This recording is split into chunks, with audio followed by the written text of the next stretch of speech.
BTT paper 2 में आपका science का जो है एक आपको 30 नंबर का पूछा जाएगा, तो ये काफ़ी महत्वपूर्ण आप लोग के लिए रहेगा।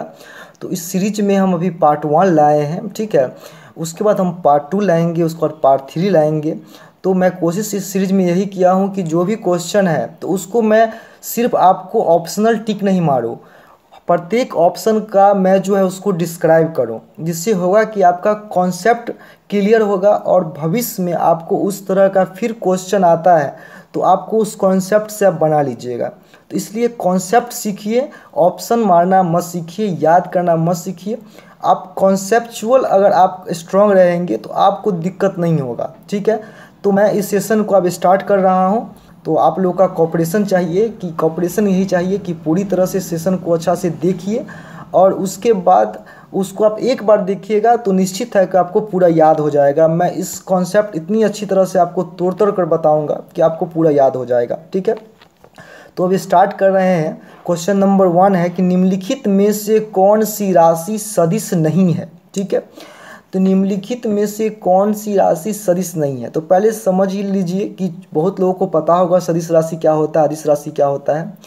तो अगर जिनको पता नहीं होगा या जो भूल चुके होंगे तो समझ लीजिए कि सदिश राशि एक ऐसी राशि होती है जिसमें कि दिशा और परिणाम दोनों सदिश राशि कहलाता है। जैसे कि यहाँ से पटना उत्तर दिशा में 25 किलोमीटर है, तो वो हो गया सदिश राशि। उसमें डायरेक्शन भी दे दिया गया है, उसमें डिस्टेंस भी दे दिया गया है, ठीक है। तो वो है सदिश राशि। और अदिश राशि में सिर्फ यहाँ से पटना 60 किलोमीटर है, तो किस दिशा में पता नहीं है, तो वो हो गया स्केलर क्वांटिटी, जिसको हिंदी में कहते हैं अदिश राशि। तो क्वेश्चन आया निम्नलिखित में से कौन सी राशि सदिश नहीं है, ठीक है। तो इसके लिए तो देखिए, जहाँ तक आपको अगर वेग का परिभाषा याद होगा तो वेग का परिभाषा क्या है कि किसी निश्चित दिशा में वस्तु की, ठीक है, किसी निश्चित स्थिति बदलने की दर को वेग कहते हैं, ठीक है। तो किसी निश्चित दिशा माने सदिश, तो ये नहीं होगा क्योंकि इसमें पूछ रहा है अदिश राशि कौन है। सदिश राशि नहीं है मतलब अदिश राशि कौन है। देखिए, आयतन, आयतन जो होता है वो एक किसी निश्चित उसका किसी वस्तु का जो उसका वॉल्यूम जो बढ़ता है, ठीक है, तो उसको किसी निश्चित डायरेक्शन में नहीं होता है, तो इसका आंसर आपको आयतन होगा। और थर्ड ऑप्शन है विस्थापन। विस्थापन क्या होता है इस चीज़ को पहले समझे। जैसे कि आपको यहाँ से और यहाँ आपको किसी व्यक्ति को जाना है, कुछ किसी ए व्यक्ति को जाना है इस पॉइंट से इस पॉइंट तक, तो इस पॉइंट से और इस पॉइंट तक जाना है तो यहाँ से यहाँ की दूरी अगर 60 किलोमीटर मानकर चलिए, कुछ भी हो 60 किलोमीटर 70 किलोमीटर जो भी हो, उस चीज़ को नहीं देखना है। तो यहाँ से यहाँ की दूरी को हम डिस्टेंस कहेंगे, ठीक है। लेकिन जो ए और उसका जो फाइनल एंडिंग पॉइंट है, ठीक है, इस दोनों के मिनिमम दूरी को ही हम विस्थापन कहते हैं। तो विस्थापन भी एक जो है वो सदिश राशि है, इसलिए इसका ऑप्शन नहीं होगा विस्थापन, ठीक है। विस्थापन क्या है, एक सदिश राशि है, तो इसलिए इसका ऑप्शन, हाँ अगर पूछा जाता है कि डिस्टेंस कौन सी राशि है तो डिस्टेंस एक अदिश राशि है, ठीक है। इस कॉन्सेप्ट को आप समझ चुके होंगे। हम अगला क्वेश्चन में बढ़ते हैं। अगला क्वेश्चन आपके सामने यह रहा कि किलोवाट घंटा मात्रक है किसका। तो किलोवाट अगर हम पढ़े होंगे तो किलोवाट जो है वो ऊर्जा का मात्रक है। तो ये बहुत ईजीएस्ट है और इसको आराम से। सामने क्वेश्चन यह है कि बर्फ का दाब बढ़ने से उसका गलनांक क्या होता है। तो गलनांक होता क्या है, पहले हम इस चीज़ को समझें कि वह ताप, ठीक है, वह तापमान जिस पे ठोस पदार्थ जो है गलना शुरू करे, वह मिनिमम से मिनिमम तापमान जिस पे ठोस पदार्थ गलना शुरू करे उसे हम गलनांक कहते हैं, ठीक है। तो बर्फ का दाब बढ़ने से उसका गलनांक जो है वह घट जाता है, ओके। हम अगला क्वेश्चन पे आते हैं कि विद्युत बल्ब का फिलामेंट होता है किससे बना हुआ। तो विद्युत बल्ब का फिलामेंट जो है वो टंगस्टन से बना होता है।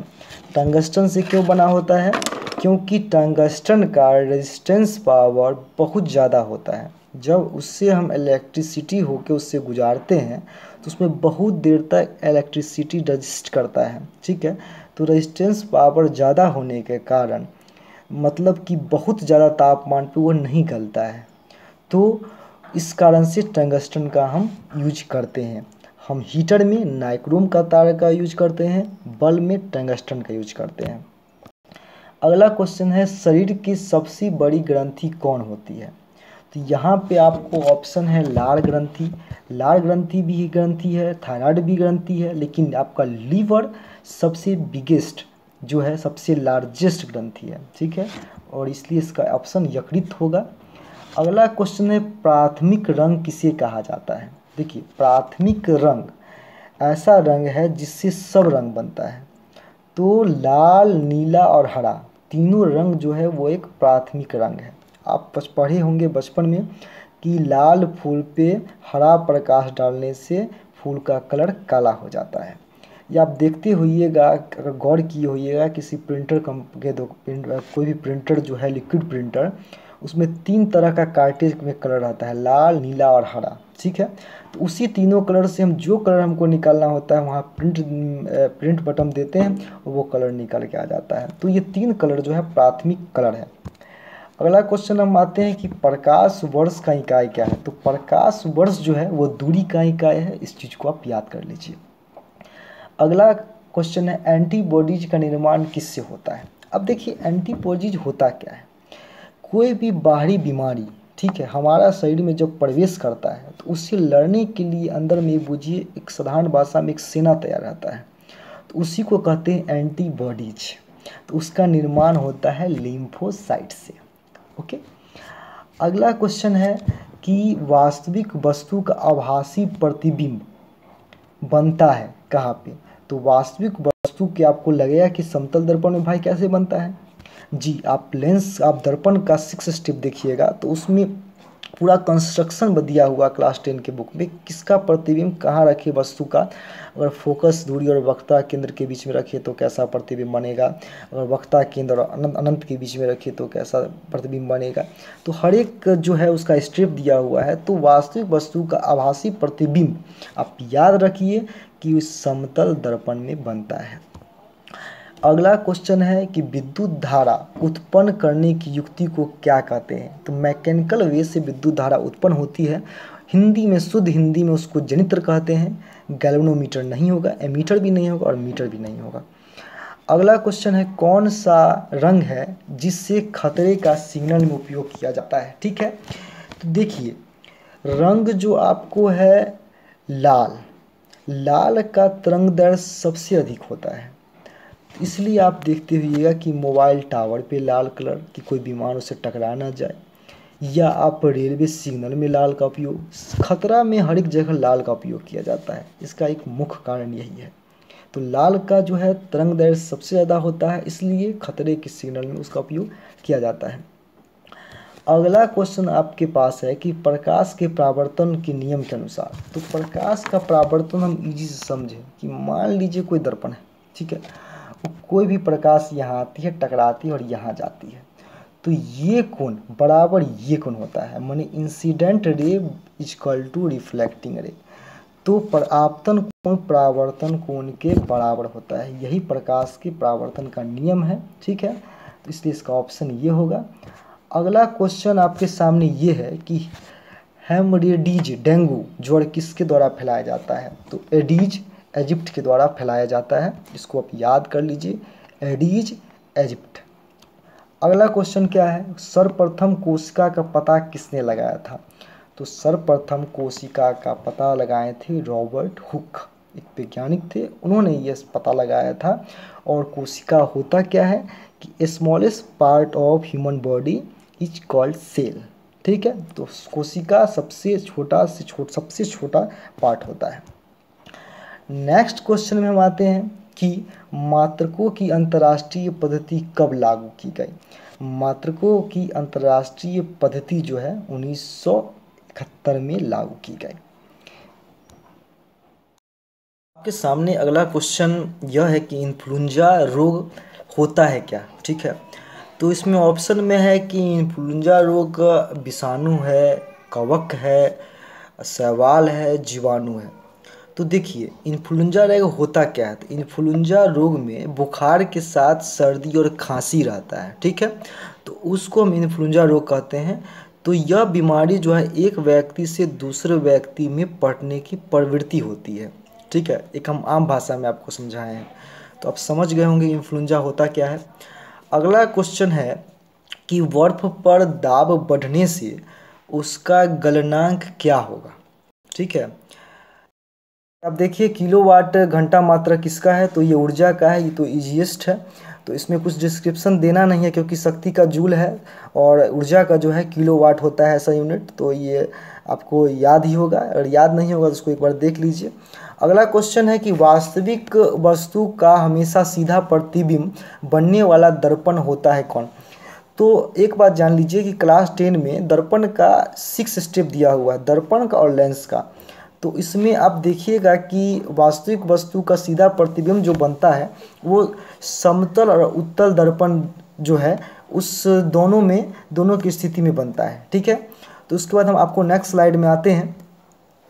अब अगला क्वेश्चन है कि वास्तविक प्रतिबिंब की प्रकृति कैसी होती है। ठीक है, तो वास्तविक प्रतिबिंब की जो प्रकृति होती है वो हमेशा उल्टा होती है। तो इस बात को याद कर लीजिए कि वास्तविक प्रतिबिंब रहेगा तो उसकी प्रकृति जो आप मारिएगा उल्टा मारिएगा। तो ये पढ़ना है आपको, क्लास 9th क्लास 10th के बुक में आपको मिल जाएगा। ठीक है, ऑप्टिक्स चैप्टर में। तो इजीली आप इसको एक बार पढ़ लीजिएगा। आप 6 स्टेप अगर अच्छा से देख लिए तो कोई दिक्कत नहीं है टेक्स्ट बुक से, और आप अगर समझ गए हैं तो ठीक है। अगला स्लाइड में आते हैं कि अनुवांशिक गुणों के वाहक होते हैं। अब सोचिए अनुवांशिक गुण क्या होता है। अनुवांशिक गुण होता है कि मान लीजिए हमारे पिताजी का 60 वर्ष के आयु में उनका बाल जो है नहीं पका है। ठीक है, तो ये हमें ये गुण आ सकता है कि मेरा भी है 60 वर्ष के आयु तक, 50 वर्ष के आयु तक, 55 वर्ष के आयु तक मेरा बाल नहीं पके। या किसी देखिए किसी पिता का जैसा मुंह मिलता है उसका बेटा का भी वैसा मुंह मिलता है, उसका बेटी का भी वैसा मुंह मिलता है। तो ये सब अनुवांशिक गुण है और जेनेटिक बाय जेनेटिक चलते रहता है। ठीक है, तो हम नेक्स्ट स्लाइड में आप आते हैं कि प्रतिरोधकता का मात्रक है क्या। देखिए प्रतिरोध पहले समझिए क्या होता है। प्रतिरोध होता क्या है कि आप किसी चीज़ को कितना सहन कर सकें। ठीक है, जैसे कि कोई भी विद्युत धारा, जैसे कि आप इसका सबसे इजीएस्ट जो है मैं बता रहा हूँ कि जबकि घर में अगर हीटर होगा, रूम हीटर, ठीक है, तो उसमें यूज किया जाता है नाइक्रोम का तार। उसको नाइक्रोम का तार उसमें इसलिए यूज किया जाता है क्योंकि उसका रेजिस्टेंस पावर जो है, प्रतिरोधकता क्षमता जो है बहुत ही ज़्यादा होता है। ठीक है, तो आप उसमें होता क्या है कि इसमें प्रतिरोधकता मतलब कि विद्युत धारा अगर स्विच देते हैं तो उस नाइक्रोम के तार में अगर उससे प्रवेश कर रही है तो उसमें ज़्यादा से ज़्यादा देर वो विद्युत धारा वहाँ पे रहेगी और जिस कारण से वहाँ पर हीट उत्पन्न होगी, ऊर्जा उत्पन्न होगी। और जिसे हम देखते हैं कि खाना ऊर्जा उत्पन्न होती है, हीट ऊर्जा उत्पन्न होती है और जिससे कि खाना बन जाता है इजीली। ठीक है, तो प्रतिरोधकता का जो मात्रक होता है वो ओम होता है। ओम का आपको मैं सिंबल दे दूं कि ओम का सिंबल ऐसे होता है। ठीक है, तो हम अभी नेक्स्ट स्लाइड में आते हैं। ठीक है, नेक्स्ट स्लाइड में आते हैं। एक क्वेश्चन है कि घड़ी साज, देखिए बहुत इंपॉर्टेंट क्वेश्चन और एग्जाम में आता है। घड़ी साज घड़ी के छोटे छोटे पुर्जों को देखने के लिए किस लेंस का प्रयोग करता है। तो हमेशा याद रख लीजिए अगर कॉन्सेप्ट अगर आपको बनाना है, ठीक है, कि घड़ी साज जो है छोटे छोटे पुर्जों को देखने के लिए उत्तल लेंस का उपयोग करता है। और उत्तल लेंस का हम आपको स्ट्रक्चर दे दें। उत्तल लेंस ऐसा होता है। ठीक है, उत्तल लेंस ऐसा होता है और अवतल लेंस जो होता है उसका स्ट्रक्चर ये है। ठीक है, तो उत्तल लेंस का स्ट्रक्चर ये है और अवतल लेंस का स्ट्रक्चर यही है। ठीक है, तो उत्तल लेंस में जो है छोटा भी चीज़ जो है वो इसको कहते हैं, देखिए बाहर की तरफ देखते हैं बीच से निकला हुआ है और अंदर और साइड में पतला है। तो इसमें इसको कहते हैं, जैसे कोई भी प्रकाश अगर इसमें मान लीजिए डालते हैं तो इसमें क्या होता है, इसमें फैलता है माने बड़ा होता है। तो इसको कहते हैं अपसारी लेंस भी कहते हैं। ठीक है, और इसको जो है इससे प्रकाश अगर इसमें गुजारते हैं तो इसमें जो है आपको ये केंद्र की ओर उसका कोई भी चीज़ का फोकस होता है। तो इसको कहते हैं अभिसारी लेंस। ठीक है, तो आप इस कॉन्सेप्ट को समझ गए होंगे कि घड़ी साज जो है घड़ी के छोटे छोटे पुर्जों देखने के लिए उत्तल लेंस का उपयोग करते हैं। तो आप कभी नहीं भूलिएगा, इस बात का गारंटी मैं देता हूँ। अब अगला क्वेश्चन में आते हैं कि मटर कुल के पौधों की जड़ों में कौन सा बैक्टीरिया पाया जाता है जो वायुमंडलीय नाइट्रोजन का स्थिरीकरण करता है। देखिए, मटर का पौधा है, ज़्यादा समझना नहीं है, बहुत इजी समझिए। हर एक पौधे में, ठीक है, उसका जो आपको बैक्टीरिया का जो है अलग अलग उसका ये है, ठीक है। तो उतना डीपली आप नहीं जाइए, तो यही समझिए कि मटर जो कुल होता है उसके पौधे में जो बैक्टीरिया पाया जाता है, ठीक है, वो राइजोबियम पाया जाता है, ठीक है। तो अगला क्वेश्चन में हम आते हैं। उपास्थित तथा हड्डियों के निर्माण और संप्रोषण में आवश्यक तत्व होती है। इतना अगर इजीली समझे इस क्वेश्चन को, तो हड्डी को जोड़ने में कौन सा अवयव जो है वो सबसे महत्वपूर्ण रोल निभाती है। तो सर इसका ऑप्शन होगा कैल्शियम, ठीक है। कैल्शियम जो है हड्डी के निर्माण में इसका योगदान बहुत ज़्यादा होता है। और हमारा जो हड्डी जो है, आप पता होगा 206 हड्डियाँ हैं, ठीक है। तो हड्डियाँ जो हमारा है वो आपको उस कैल्शियम से निर्मित होती है। अगर किसी का हड्डी टूटता है तो उसे कैल्शियम का दवा इसलिए डॉक्टर द्वारा दिया जाता है। आइए, एक हॉर्स पावर कितने वाट के बराबर होती है। बहुत इजी क्वेश्चन है और आता भी है। एक हॉर्स पावर जो है 746 वाट के बराबर होती है। ये है कि सर्वप्रथम कोशिका का पता किसने लगाया था। तो सर्वप्रथम कोशिका का पता जो है रॉबर्ट हुक लगाए थे। और कोशिका क्या होता है ये बता देते हैं। कोशिका का इंग्लिश में कहते हैं cell. Smallest part of human body is cell, ठीक है। तो कोशिका को सेल कहते हैं। चूँकि यह वीडियो आपको लग रहा होगा, चूँकि हमको बताना होता है तो दाएं क्वेश्चन आपको बताते हुए बढ़ जाते, ऐसा नहीं करना है। जैसे कि आपका क्लास चलता है उसका कुछ टाइम होता है, कुछ ड्यूरेशन होता है, जिससे हम आराम से समझ सकते हैं क्वेश्चन बाय क्वेश्चन। तो इसलिए हम क्वेश्चन बाय क्वेश्चन आपको अच्छी तरह से समझाने के लिए इस प्रोसेस को हम बहुत आराम से ले जा रहे हैं, ठीक है। अगला क्वेश्चन अब आ जाइए कि मात्रकों की अंतर्राष्ट्रीय पद्धति कब लागू की गई। देखिए, अंतर्राष्ट्रीय पद्धति को इंग्लिश में कहते हैं सिस्टम ऑफ इंटरनेशनल, ठीक है। तो प्रत्येक वस्तु की, ठीक है, तो उसका कुछ जो है उसका सिंबॉलिक नाम देने के लिए यह अंतर्राष्ट्रीय पद्धति के द्वारा, सिस्टम ऑफ इंटरनेशनल के द्वारा, ठीक है, उसमें सभी वस्तु का कुछ सिंबॉलिक नेम रख दिया गया है। जैसे कि आपको बल का क्या होता है, न्यूटन होता है, कि चाल का क्या होता है, उसका ऐसा यूनिट क्या है, प्रतिरोधक का ऐसा यूनिट क्या है, ठीक है, ज्योति तीव्रता का कैंडेला है। माने अलग अलग ऐसा यूनिट जो है आपको, इसलिए क्योंकि इस चीज़ को आराम से सिंबॉलिक रूप से समझा जा सके, ठीक है। अगला क्वेश्चन पे हम आते हैं। जल में तैरना न्यूटन की गति के किस नियम के कारण संभव है। देखिए, हम पढ़े होंगे बचपन में भी कि एक उत्प्लवन बल होता है, ठीक है, जिसके कारण हम कोई भी पत्थर जो है पानी में हम रखते हैं तो उसका वेट जो है आपको हल्का फील होगा, ठीक है। तो एक तरह का उत्प्लवन बल के ही कारण, ठीक है, यह संभव है। तो जल में तो तैरना जो है इससे रिलेटेड है कि तृतीय नियम जो है every action and equal and opposite reaction, Newton's third law, कि इसके अनुसार ही काम करती है कि जल में तैरना न्यूटन के तृतीय नियम के अनुसार संभव है, ठीक है। अभी हम नेक्स्ट क्वेश्चन में आ रहे हैं कि एसआई पद्धति में लेंस की शक्ति का इकाई क्या है, ठीक है। लेंस जो हम ग्लास पहनते हैं उसी को लेंस कहते हैं, ठीक है। तो एसआई पद्धति में लेंस की शक्ति का इकाई क्या है। तो लेंस की शक्ति का इकाई डायोप्टर होता है, ठीक है। अगला क्वेश्चन हम आते हैं। वायुमंडल में बादलों के तैरने का क्या कारण है। देखिए, वायुमंडल में बादलों का तैरने का कारण या किसी भी वस्तु का तैरने के कारण उसका घनत्व होता है। जैसे कि आप पानी में पेट्रोल रख दीजिए तो पेट्रोल ऊपर आ जाएगा क्योंकि उसका घनत्व पानी के घनत्व से कम है।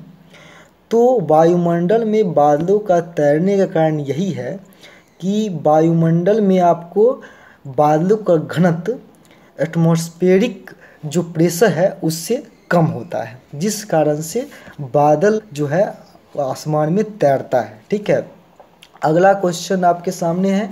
निम्नलिखित में से कौन सा एक सदिश राशि है। देखिए, प्रेशर एक अदिश राशि है, एनर्जी भी एक अदिश राशि है, इसमें कोई डायरेक्शन कोई मैग्नीट्यूड नहीं है, ठीक है। और संवेग जो होता है p बराबर mv मास इंटू वेलोसिटी, ठीक है। तो संवेग जो होता है वह एक सदिश राशि है। हम नेक्स्ट क्वेश्चन पे आ रहे हैं। अगला क्वेश्चन है सूर्य की ऊर्जा उत्पन्न होती है कैसे। देखिए सूर्य का ऊर्जा जो है हम लोग जानते ही हैं कि नाभिकीय संलयन के द्वारा ये उत्पन्न होती है। इसमें होता है क्या है कि 4 हाइड्रोजन एक हीलियम का निर्माण करता है, ठीक है। तो वह बहुत ही सतत यह अभिक्रिया चलते रहती है, ठीक है। तो सूर्य की ऊर्जा जो है नाभिकीय संलयन के द्वारा उत्पन्न होती है। चलिए नेक्स्ट क्वेश्चन पे आते हैं। अदिश राशि क्या है। देखिए अदिश राशि आपको बल आघूर्ण नहीं है, वो एक सदिश राशि है, ठीक है। संवेग में अभी तुरंत बताया था कि वह एक सदिश राशि है और ऊर्जा जो है, ऊर्जा का कोई डायरेक्शन नहीं होता है, इसलिए वह एक अदिश राशि है। अब आगे आते हैं। वह कौन सा बल है जिसके कारण पिंड धरती के केंद्र की ओर खींचा चला जाता है। पिंड मतलब कोई भी वस्तु, ठीक है, कोई भी वस्तु, बल्ब हो, पत्थर हो, जो भी वस्तु, एवरीथिंग पिंड। तो वह कौन सा बल है जिसके कारण पिंड धरती के केंद्र की ओर खींचा चला जाता है। तो बल है गुरुत्वाकर्षण बल। ओके, देखिए द्रव्यमान पर ये डिपेंड, इसमें हम इस क्वेश्चन को थोड़ा और मैं इसलिए बता देना चाहता हूँ कि थोड़ा कॉन्सेप्ट क्लियर हो। देखिए द्रव्यमान के कारण कोई वस्तु खींचा नहीं जाता है, ठीक है। ऐसे अगर ऐसा रहता तो यहाँ पे हम 1 डेग चलते हैं तो चंद्रमा पे 6 गुना ज़्यादा दूरी तय होता है। तो द्रव्यमान तो इक्वल है, तो ऐसा क्यों हो रहा है। तो द्रव्यमान के कारण नहीं, यह होता है गुरुत्वाकर्षण बल के कारण। ओके, अगला क्वेश्चन है आपके सामने कि चाबी भरी घड़ी में कौन सी ऊर्जा होती है। अब देखिए, आप देख रहे होंगे एक चीज़ अपने आँख के सामने कि कोई भी बल्ब को आप पटकते हैं, कोई भी बल्ब को, जो खेलने वाला बल्ब होता है रबड़ का, उसको पटकते हैं, 1 टप्पा खाता है, 2 टप्पा खाता है, 3 टप्पा खाता है, 4 टप्पा खाता है, फिर जाके रुक जाता है। तो वही होती है आपको चाबी वाली घड़ी में। एक बार उस घड़ी को कस दिया जाता है, चाबी दे दिया जाता है, तो वो एक निश्चित समय तक, 1 दिन 2 दिन, जितना उसका चाबी जितना प्रेशर में दीजिएगा, और ये कंपनी पर डिपेंड करता है, किसी दिन में डेली चाबी देना पड़ता है। पहले ऐसा घड़ी होता था कि चाबी वाला घड़ी, मेरे दादाजी के पास भी था चाबी वाला घड़ी, ठीक है। तो चाबी भरी घड़ी में कौन सी ऊर्जा होती है। तो चाबी घड़ी वाली घड़ी में जो होती है स्थैतिक ऊर्जा होती है। जो हम बोले ना, बल्ब जो है ऊपर से फेंके, टप्पा खाया, थोड़ा कम गया, फिर टप्पा खाया, मैंने धीरे धीरे ख़त्म हो गया। तो वही होता है कि उसका टेम्पर धीरे धीरे कमते जाता है। जब तक उसका थोड़ा भी टेम्पर रहता है तो घड़ी अपना टाइम बताती रहती है, ठीक है। नेक्स्ट क्वेश्चन पे आते हैं। निम्नलिखित में से कौन सा सदिश राशि नहीं है। जी, मास जो होता है वह एक सदिश राशि नहीं है, ठीक है। इसको हम बता चुके हैं। वेग सदिश राशि है, संवेग मोमेंट सदिश राशि है, कोणीय वेग एंगुलर मोमेंट भी सदिश राशि है, एंगुलर वेलोसिटी, ठीक है। और मास जो है वह सदिश राशि नहीं है। अगला क्वेश्चन है कि पास्कल इकाई किसका है। देखिए दाब का यूनिट होता है पास्कल, ये आप याद कर लीजिएगा, ठीक है। लोहे की सुई पानी की सतह पर तैरती है, इस परिघटना के कारण क्या है। देखिए इस परिघटना के कारण है पृष्ठ तनाव, ठीक है। और पृष्ठ तनाव होता क्या है, तो इसके बारे में हम आपको स्पेशल अगर कहिएगा तो स्पेशल इसका पूरा बता देंगे कि सिंपली आप समझ जाइए कि जैसे कि आप देखते होइएगा कि पारा जो होता है, आप पारा को फोड़िएगा, उसका फिर आपस में लाइएगा, वो सट जाता है। वो चाहती है कि हम जो है एक साथ अंदर की तरफ सेंट्रीपिटल फोर्स काम करे उसमें। तो सेंट्रीपिटल फोर्स काम करने की, 2 तरह का फोर्स होता है, एक सेंट्रीपिटल, एक सेंट्रीफ्यूगल। सेंट्रीपिटल फोर्स में क्या होता है कि अंदर की तरफ जोर लगाती है, तो वो होता है आपको पारा में। तो लोहे की सुई पानी में तैरती है, इसका परिघटन का जो कारण है वो होता है पृष्ठ तनाव, ठीक है। अगला क्वेश्चन आ जाते हैं। वस्तु की मात्रा बदलने पर क्या अपरिवर्तित होता है। देखिए क्वेश्चन को सोचिए और उसको जो है लॉजिकल सॉल्व कीजिए।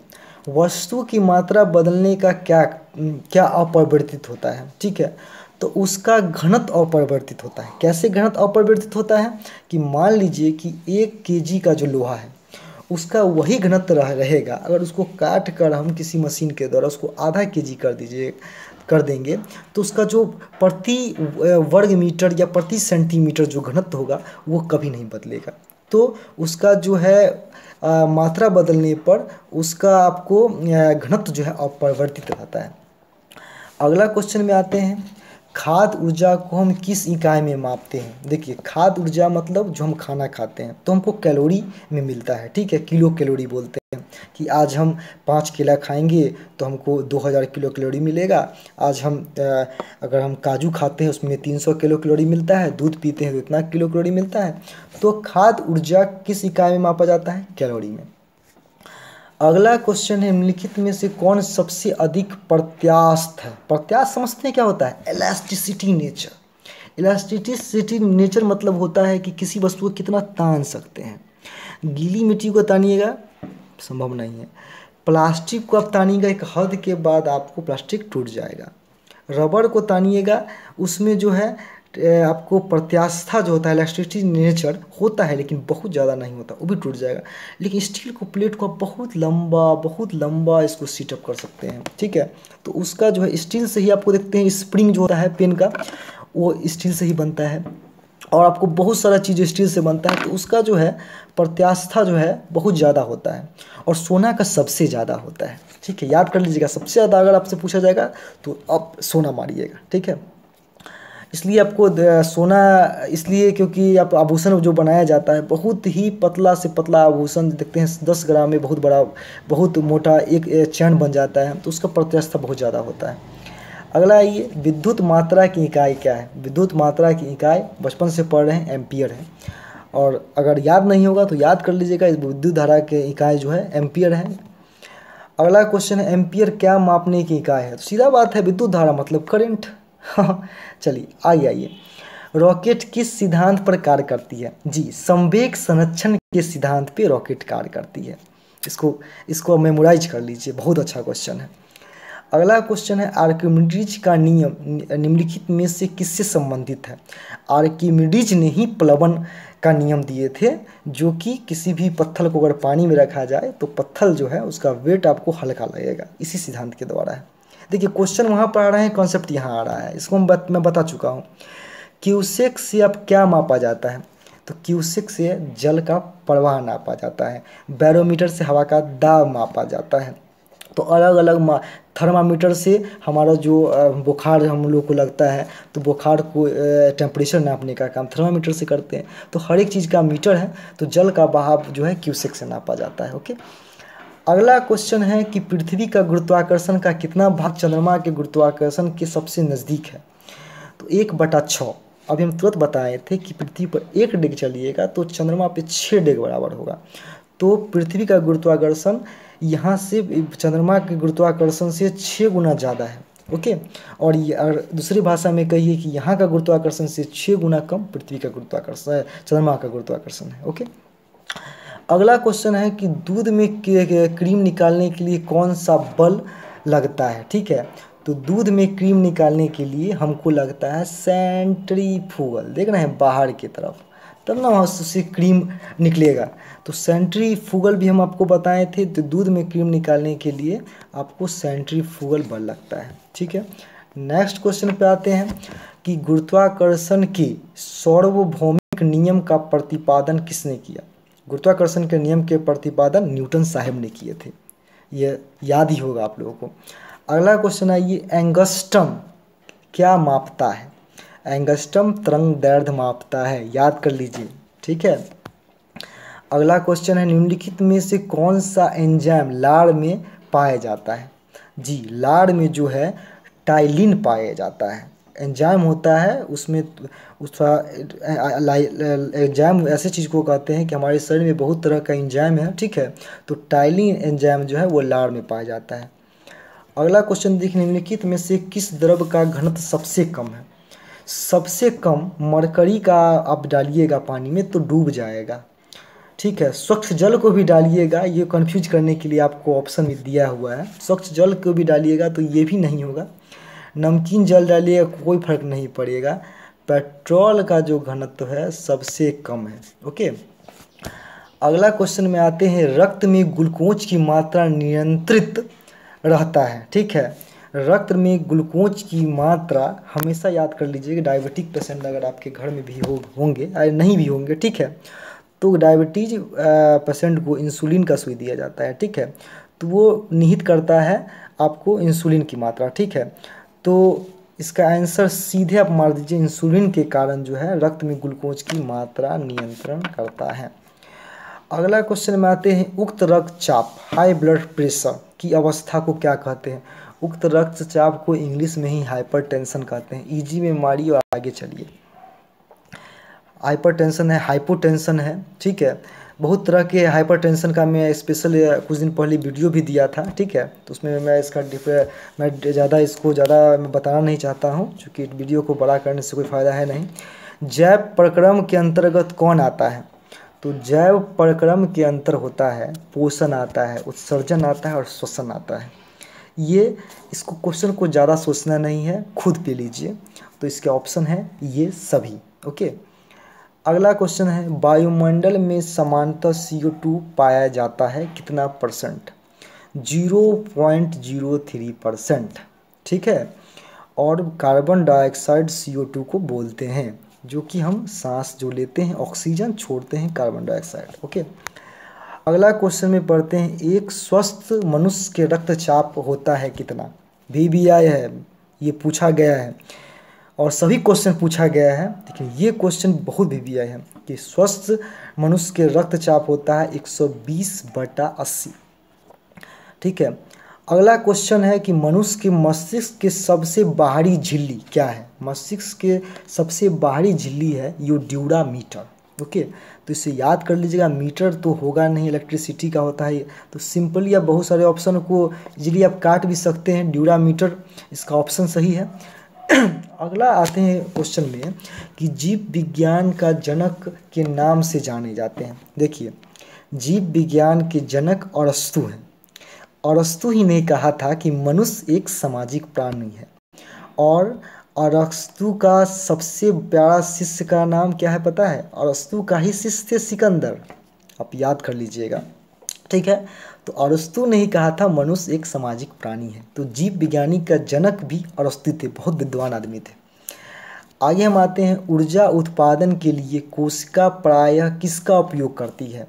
तो ऊर्जा उत्पादन के लिए कोशिका प्रायः ग्लूकोज का उत्पादन करती है। ठीक है, यह क्वेश्चन इजी है और आप देखते होइएगा कि आप अगर थक जाते हैं, ग्लूकोज पी लेते हैं तो आपको एनर्जी आ जाता है। ठीक है, अगला क्वेश्चन है। मनुष्य की ऐच्छिक गतियों का नियंत्रण किसके द्वारा होता है? ऐच्छिक गतियों का नियंत्रण, ठीक है, तो उसका जो होता है, जैसे कि हम कोई चीज़ सोचते हैं, सोचन क्षमता, ठीक है, तो वो सेरिब्रम के कारण होता है। ठीक है, जो पाया जाता है आपके मस्तिष्क के पिछले भाग में। उसका बायोलॉजिकल जब आप फोटो देखिएगा, क्योंकि मेरा स्ट्रीम बायो भी था, मैथ भी था और मैं MBA फिनांस से किया हूँ। ठीक है, और फिजिक्स से ऑनर्स किया हूँ, तो हर एक चीज़ों को मैं थोड़ा बारीकी से पढ़ा हूँ सिलेबस के अकॉर्डिंग टू सिलेबस। तो मैं बता देना चाहता हूँ कि ये जो सेरिब्रम होता है उसका कंस्ट्रक्शन थोड़ा बीच में होता है। आप यूट्यूब नेट के माध्यम से गूगल पे सर्च करके उसका पोजीशन आप देख सकते हैं।